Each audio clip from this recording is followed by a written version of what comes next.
Hello friends, आप सभी को नमस्कार। मैं पूजा पब्लिकेशन के इस डिजिटल प्लेटफॉर्म पर आप सभी का स्वागत करता हूं। ग्राफ एवं तालिका एक ऐसा टॉपिक है जिसमें आप लोग बिना ज़्यादा मेहनत करे आसानी से पूरे नंबर प्राप्त कर सकते हैं। आप लोगों को UPSS CPET का महत्व तो पता ही है। यही एक रास्ता है जिसे आप लोगों को अपनाना है। अगर आप लोग लेखपाल, वन रक्षक, कनिष्ठ सहायक या और कोई यूपी का एग्जाम देने का सोच रहे हैं, ये इस विषय की दूसरी वीडियो है। अगर आपने पहली वीडियो नहीं देखी है तो डिस्क्रिप्शन बॉक्स में उसका लिंक है, जाके जरूर देख लीजिएगा।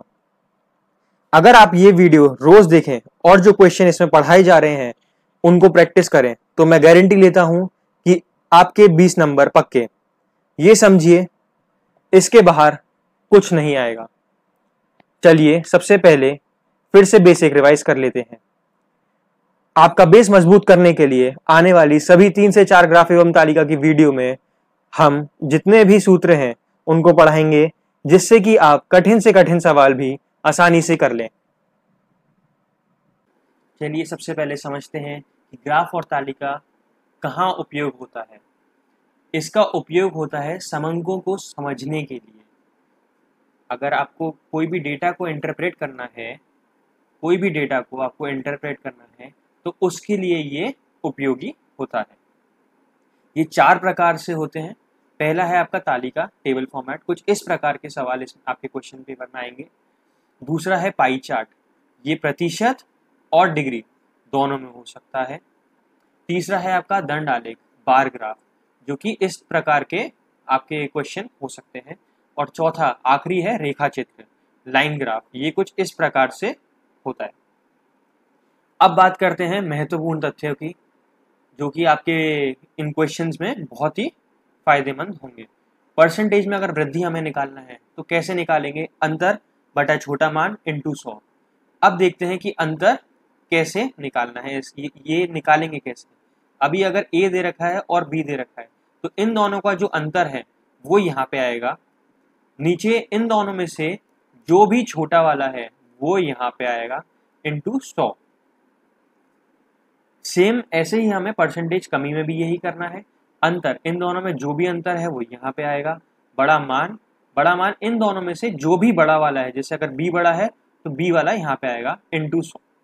अब औसत निकालने के लिए, एवरेज निकालने के लिए इसका फॉर्मूला है पदों का योग बटे पदों की संख्या। अगर 10-10 के 5 हैं अपने तो 50 हो गया, और नीचे पदों की संख्या जैसे 5 हो गया तो इनका औसत होगा 10।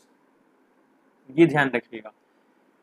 चौथा जो आपको बहुत काम आने वाला है वो है परसेंटेज को डिग्री में बदलना। ये बच्चे सवाल इसमें अटक जाते हैं। तो परसेंटेज को अगर डिग्री में बदलना है तो सबसे पहले हमें ये पता करना पड़ेगा कि अगर ये गोला है तो ये कितना परसेंटेज है और कितना डिग्री है।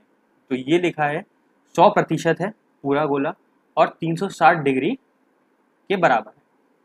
तो अगर कोई पूछे कि आपको 50% अगर निकालना है तो डिग्री में तो कितना होगा, तो ये हो जाएगा 180 डिग्री। कोई अगर पूछे कि 25% आपको प्रतिशत बताया मेरे को, तो ये हो जाएगा 90 डिग्री। ये ही 4 फॉर्मूले आपके सबसे ज्यादा काम आने वाले हैं। चलिए अब देखते हैं पहले सवाल को। चलिए बढ़ते हैं पहले सवाल की ओर। ये जो सवाल है ये पाई चार्ट का है, वो भी प्रतिशत वाला। मैंने आपको बताया था कि ये 2 प्रकार के होते हैं पाई चार्ट, एक हो गया प्रतिशत और एक हो गया डिग्री। तो ये पाई चार्ट का सवाल है। सब विद्यार्थी को ये ध्यान में रखना है कि आपको निर्देश बड़े ही ध्यान से पढ़ने हैं। निर्देश अगर गलत पढ़ लिया तो आपका 50% चांस है कि आपका क्वेश्चन गलत हो जाएगा। चलिए पढ़ते हैं। निम्नलिखित प्रतारेख में एक परिवार द्वारा एक वर्ष में विभिन्न चीजों पर किए गए खर्च को दर्शाया गया है। इस वृत्तरेख का अध्ययन करके निम्नलिखित प्रश्नों के उत्तर दीजिए। ये एक सर्कल दिया हुआ है, एक गोला दिया हुआ है। इसमें भोजन 30%, आवास का रख रखाव 10%, बच्चों की शिक्षा 25%, कपड़े 12.5%, मनोरंजन 10%, दवाएं 12.5%। चलिए बढ़ते हैं पहले प्रश्न की तरफ। भोजन और दवाओं पर किए गए कुल खर्चों का अनुपात कितना है? भोजन और दवाओं, भोजन कहाँ है? ये रहा, और दवाएं कहाँ हैं? ये रही। तो भोजन लिख लेते हैं पहले हम यहाँ पे,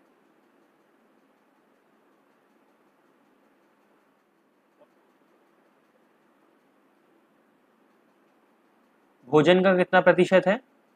30%। और दवाएं का कितना है? 12.5%। तो ये हो गया 30:25/2। तो ये हो जाएगा आपका 60, ये 2 चले जाएगा इधर, 60/25। इसको हम जब काटेंगे 5 से तो ये आएगा आपका 12:5। तो ये आपका सी आपका उत्तर सही सवाल है आपका।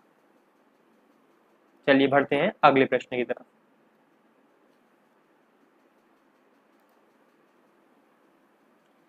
दूसरा प्रश्न ये रहा आपके सामने। यदि पूरे वर्ष में परिवार द्वारा खर्च की गई कुल राशि कितनी है? 50,000 की हो तो उसमें से उन्होंने कपड़े खरीदने पर कितना खर्च किया? इसमें क्या बताया गया है? जो कुल राशि है वो 50,000 है और कपड़े खरीदने पर उन्होंने कितना खर्च किया। अब देखते हैं कपड़ा कहाँ है। कपड़ा ये रहा जो 12.5% खर्च किया गया है। तो कपड़े कितने हैं? 12.5%। तो इसका जो फॉर्मूला है वो रहेगा, जो भी कुल राशि है आपकी इंटू 25/2 और प्रतिशत है तो 100, और 2 से काटा अगर मैं काट दूं तो उसको 250, तो ये आ जाएगा आपका 6,250। ए आपका सही सवाल है, इसका जो उत्तर है ये इसका सही है। चलिए बढ़ते हैं अगले प्रश्न की तरफ। यदि परिवार पर पूरे वर्ष में खर्च की गई कुल राशि 35,000 रही हो तो उसमें से बच्चों की शिक्षा तथा भोजन का कुल खर्च कितना था? इसमें क्या पूछा गया है कि जो कुल राशि है वो 35,000 है और जो उसमें से बच्चों का जो की शिक्षा है और भोजन है उसका कुल खर्च कितना हुआ। अब बच्चों का जो शिक्षा है वो कहाँ पे है? ये रही, ये है 25%। और क्या पूछा गया है इसमें? भोजन, भोजन कहाँ है? ये रहा, इसमें क्या है? 30%। तो लिख लेते हैं हम यहाँ पे,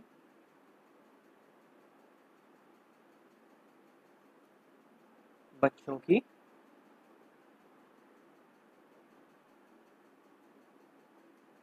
शिक्षा ये है कितना? 25%। और भोजन ये है आपका 30%। तो इसमें हम क्या करेंगे? इसमें हम करेंगे, यहाँ पे लिख देंगे जो भी कुल राशि आई है इसमें 35,000 इंटू 25 प्लस 30/100। 25 आपका जो ये बच्चों की शिक्षा है और 30 ये भोजन, और परसेंटेज में है, प्रतिशत में है, इसलिए 100। तो इसका उत्तर आएगा आपका, ये हो गया आपका 350 इंटू 55, ये बैठेगा आपका 19,250। तो इसका सही उत्तर है ए, 19,250 रुपये। चलिए बढ़ते हैं अगले प्रश्न की तरफ। वृत्तारेख, ये जो गोला दिया हुआ है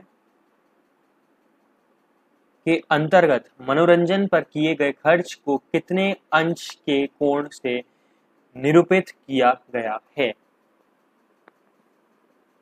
इसमें हमें ये बताना है कि जो मनोरंजन का जो परसेंटेज है वो डिग्री में हमें कन्वर्ट करना है, बेसिक ये है। चलिए देखते हैं। स्टार्टिंग में मैंने आपको ये बताया था कि जो एक एक गोला है ये 100% होता है और 360 डिग्री के बराबर होता है। तो अगर हमें यहाँ पे 100% 360 डिग्री के बराबर है तो 10% आपका 360 इंटू 10/100 ये गया आपका 36 डिग्री के बराबर है। तो उसका सही उत्तर है सी, 36 डिग्री। चलिए बढ़ते हैं अगले प्रश्न की तरफ। यदि कपड़े खरीदने और आवास के रख रखाव के खर्चे का अंतर 1500 रहा हो तो आवास के रख रखाव पर उन्होंने कितना खर्च किया था। अब इसमें हमें यह बताना है कि जो कपड़े और घर का रख रखाव, आवास का जो रख रखाव है उसका जो डिफरेंस है, जो उसमें जो अंतर है वो 1500 रुपए का है। तो हमें बताना है कि आवास के रख रखाव पर उन्होंने कितना खर्च किया। तो चलिए देखते हैं। कपड़े का जो प्रतिशत है वो है 25/2 और जो आवास के रख रखाव का जो प्रतिशत आ रहा है वो है 10। अब इन दोनों का जो भी अंतर है वो 1500 के बराबर है। तो इसको हम देखें तो ये 25 2 माइनस 20 ये हो जाएगा 1500। तो ये हो गया 5/2 1500।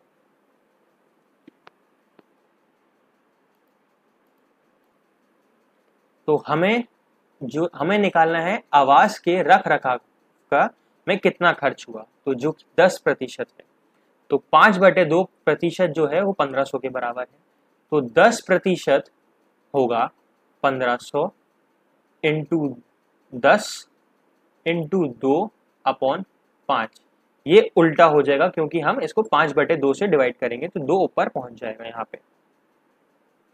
तो इसका जो उत्तर है वो आएगा, 5 से हमने काटा 2 तो ये हो गया 1500 इंटू 2 3000, 3002 इंटू 2 6000 रुपए। तो इसका सही उत्तर होगा बी, 6000। चलिए बढ़ते हैं अगले प्रश्न की तरफ। अगला सवाल आपके सामने ये रहा। निर्देश प्रश्न संख्या 6 से 10। निम्न वृत्तारेख में एक परीक्षा में विभिन्न विषयों में अनुत्तीर्ण छात्रों की संख्या को दर्शाया गया है। अनुत्तीर्ण छात्रों की कुल संख्या 500 है। इसका अध्ययन करके दिए गए प्रश्नों के उत्तर दीजिए। तो जितने जो छात्र हैं वो 500 हैं और इसमें जो सब्जेक्ट्स हैं, जो विषय है, विषयों जो दिए हुए हैं वो है एक विज्ञान जो कि 32% है, गणित 30%, भाषा 36% और अन्य 2%। चलिए बढ़ते हैं अगले इस प्रश्न की तरफ। विज्ञान में अनुत्तीर्ण छात्रों की संख्या अन्य सभी विषयों में अनुत्तीर्ण छात्रों की कुल संख्या से कितनी कम है। विज्ञान की जो अनुत्तीर्ण छात्र हैं उसकी संख्या बाकी के जो संख्या है गणित, भाषा और अन्य को मिलाकर के उससे कितनी कम है। चलिए देखते हैं। अन्य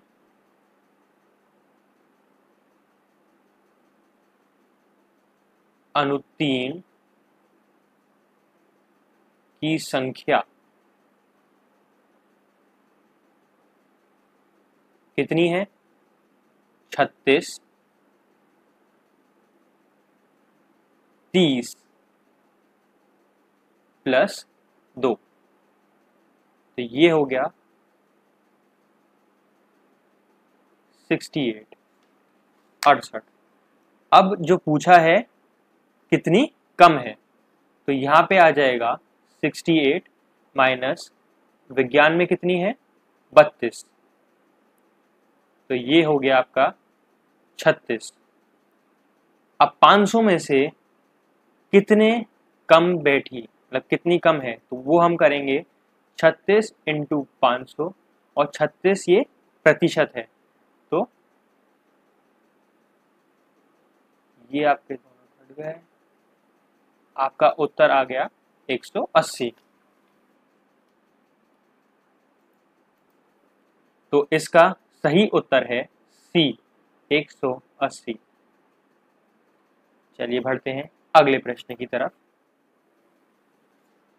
गणित में अनुत्तीर्ण छात्रों के वर्गखंड का केंद्रीय कोण कितने अंश का है?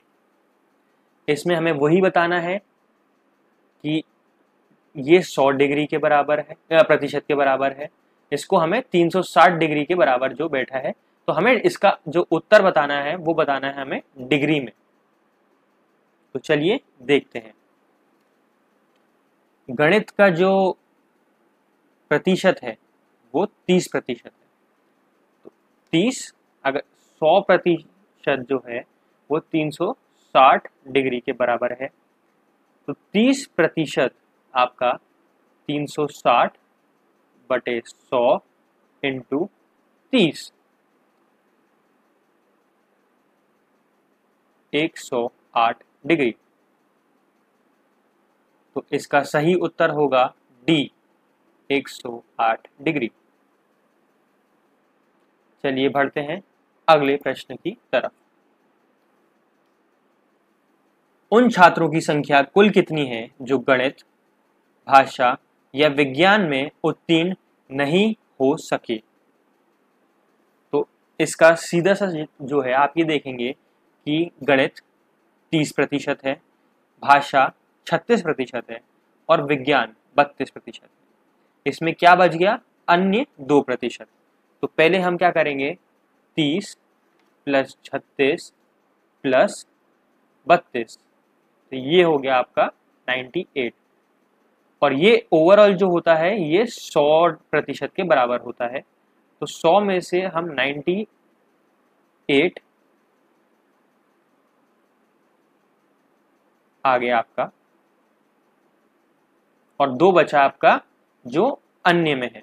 तो इसको निकालने के लिए आपकी संख्या कितनी थी कुल छात्रों की? 500, तो 500 इंटू 98 अपॉन 100, ये गया ये, तो इसका उत्तर आ गया 490, जो कि बी है। चलिए बढ़ते हैं अगले प्रश्न की तरफ। गणित में अनुत्तीर्ण छात्रों की संख्या भाषा में अनुत्तीर्ण छात्रों की संख्या से कितनी कम है?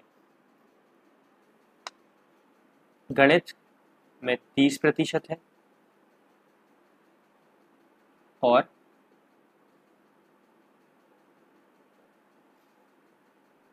भाषा में 36% है। तो भाषा और जो गणित है उसमें कितना अंतर है? 6, और हमारे पास कितने बच्चे हैं? 500, तो 500 इंटू 6 बटे 100, ये आ गया आपका 30। तो इसका सही उत्तर होगा सी, 30। चलिए बढ़ते हैं अगले प्रश्न की तरफ। गणित व भाषा में अनुत्तीर्ण कुल छात्रों का प्रतिशत कितना है? बहुत ही इजी सवाल है ये, प्रतिशत में पहले ही दिया हुआ है क्वेश्चन। तो हमें क्या करना है, टोटल बताना है, हमको कुल बताना है कितने छात्र हैं। तो गणित 30%, भाषा 36%। तो हमें कुछ नहीं करना है, 30 + 36 ये हो जाएगा आपका 66%। ये आपका सही उत्तर है, सी 66%। चलिए बढ़ते हैं अगले प्रश्न की तरफ। अगले प्रश्न की तरफ बढ़ने से पहले ये जो भी कंटेंट मैं आपको पढ़ा रहा हूं, ये पूजा पब्लिकेशन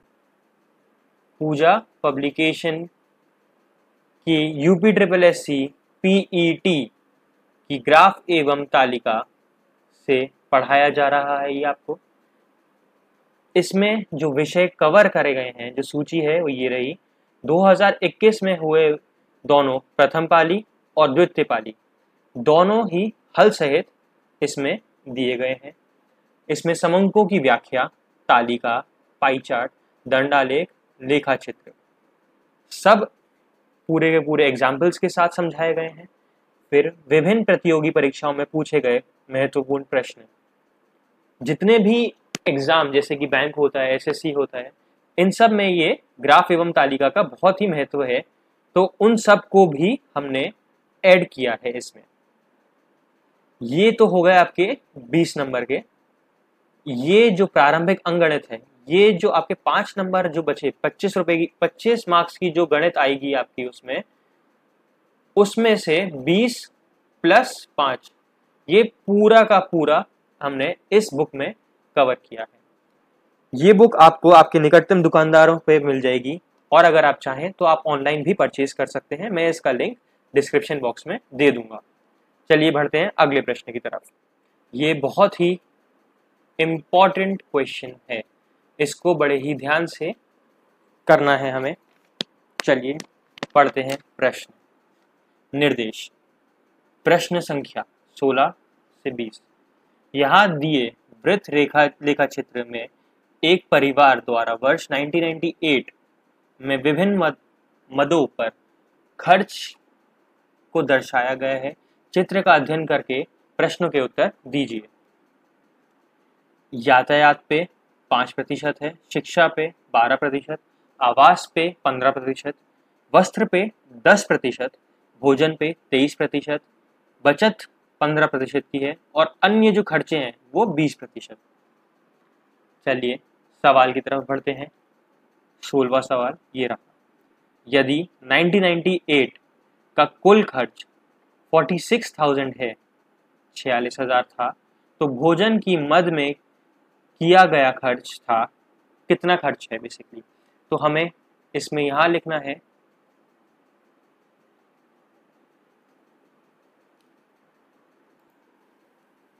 तो यहाँ पे हम लिखेंगे 46,000,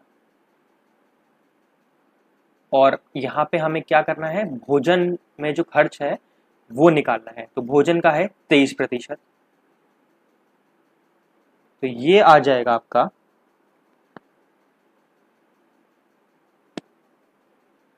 10,580। बी इसका सही सवाल, जो उत्तर है बी एकदम सही उत्तर है इसका। चलिए बढ़ते हैं अगले प्रश्न की तरफ। यदि कुल खर्च 46,000 रुपये है, तो वस्त्रों और आवास पर कुल कितना खर्च हुआ। सेम हमें वही करना है, लेकिन हमें अब क्या करना है, जो वस्त्र है यहाँ पे 10% और आवास 15%। तो हमें इन दोनों को ऐड कर लेना चाहिए। ये हो गया 25%। तो अब हमें 46,000 का 25%,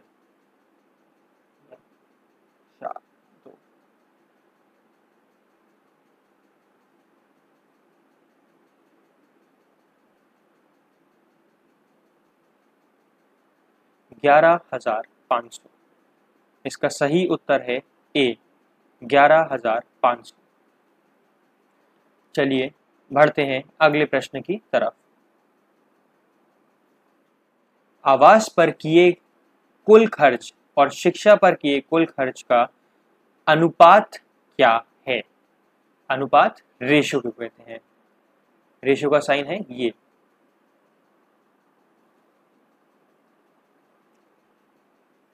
जो आवास पे जो कुल खर्च किया है वो है 15%, और शिक्षा शिक्षा पे जो खर्च किया है वो है 12%।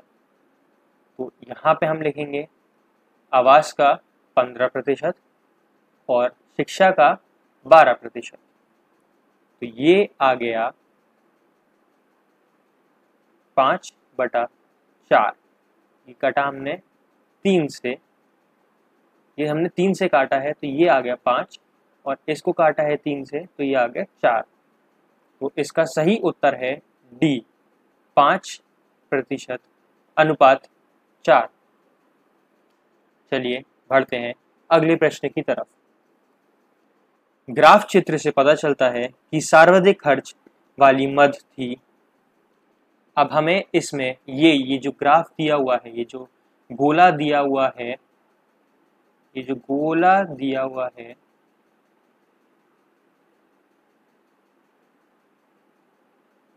ये वाला जो गोला हमने दिया है, इसमें अन्य खर्च है 20%, यातायात 5%, शिक्षा 12%, आवास 15%, वस्त्र 10%, भोजन 23%, बचत 15%।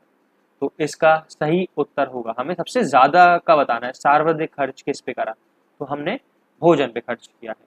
किस पे? भोजन पे। तो इसका सही उत्तर होगा ए, भोजन। चलिए बढ़ते हैं अगले प्रश्न की तरफ और आखिरी प्रश्न की तरफ। यदि परिवार का 1998 का कुल खर्च 46,000 था तो परिवार की बचत कितने रुपए थी? ये जो ओवरऑल है इसका हमें करना है क्या?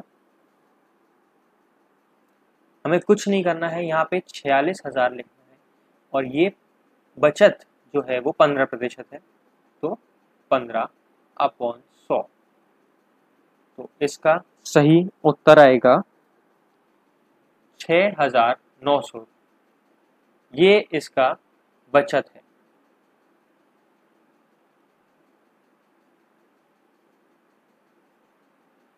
इसका सही उत्तर है सी, 6,900। अगर आपको ये वीडियो अच्छी लगी तो इसको लाइक, सब्सक्राइब और शेयर ज़रूर करें और अपने दोस्तों को बताएं इस वीडियो के बारे में।